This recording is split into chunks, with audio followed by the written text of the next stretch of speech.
It is my duty, however, for I am sure you would not wish me not to state the facts as I see them to you.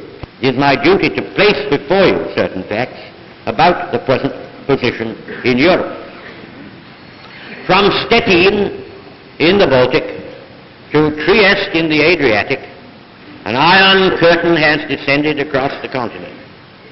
Behind that line lie all the capitals of the ancient states of Central and Eastern Europe: Warsaw, Berlin, Prague, Vienna, Budapest, Belgrade, Bucharest, and Sofia. All these famous cities and the populations around them lie in what I must call the Soviet sphere, and all are subject, in one form or another, not only to Soviet influence, but to a very high and in some cases increasing measure of control from Moscow. Police governments, there is no truth. Turkey and Persia are both profoundly alarmed and disturbed at the claims which are being made upon them, and at the pressure being exerted by the Moscow government. An attempt is being made by the Russians in Berlin to build up a quasi-communist party in their zone of occupied Germany by showing special favors to groups of left-wing German leaders.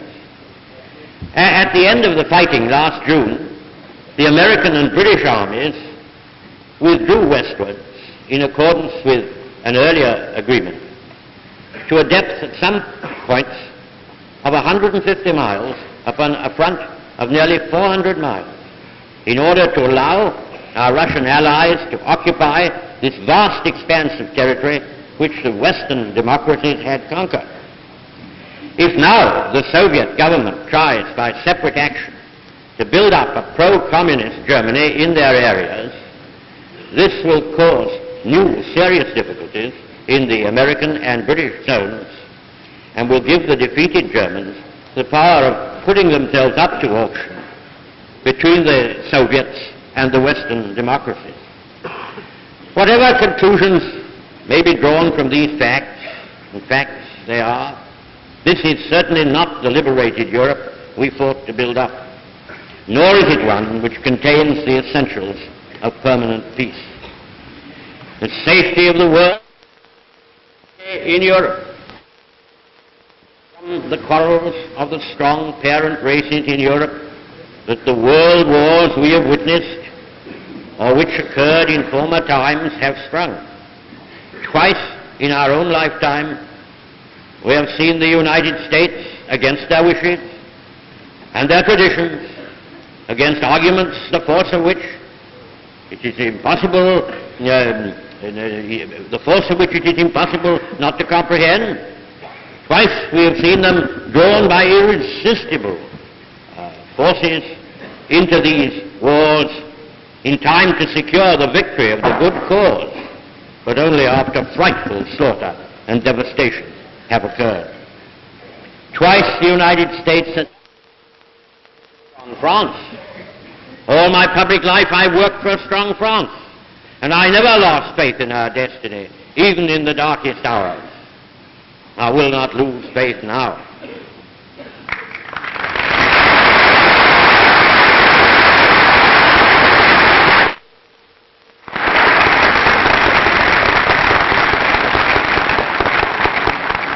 The outlook of time. On the other hand, ladies and gentlemen, I repulse the idea that a new war is inevitable, still more that it is imminent. It is because I am sure that our fortunes are still in our hands, in our own hands, and that we hold the power to save the future, that I feel the duty to speak out now, that I have the occasion and the opportunity to do so. I do not believe that Soviet Russia desires war. What they desire is the fruits of war and the indefinite expansion of their power and doctrines. But what we have to consider here today, while time remains, is the permanent prevention of war and the establishment of conditions of freedom and democracy as rapidly as possible in all countries. Our difficulties and dangers will not be removed by closing our eyes to them.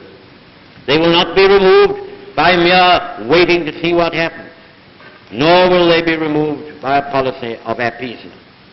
What is needed is a settlement, and the longer this is delayed, the more difficult it will be, and the greater our dangers will become. From what I have, there never was a war in history easier to prevent by timely action than the one which has just desolated such great areas of the globe. It could have been prevented, in my belief, without the firing of a single shot, and Germany might be powerful, prosperous, and honored today. But no one would listen. And one by one we were all sucked into the awful whirlpool. And surely, ladies and gentlemen, I put it to you, surely we must not let that happen again. This can only be achieved by reaching now, in 1946, this year, 1946, by reaching a good understanding on all points with Russia under the general authority of the United Nations Organization, and by the maintenance of that good understanding through many peaceful years, by the world instrument, supported by the whole strength of the English-speaking world and all its connections. There is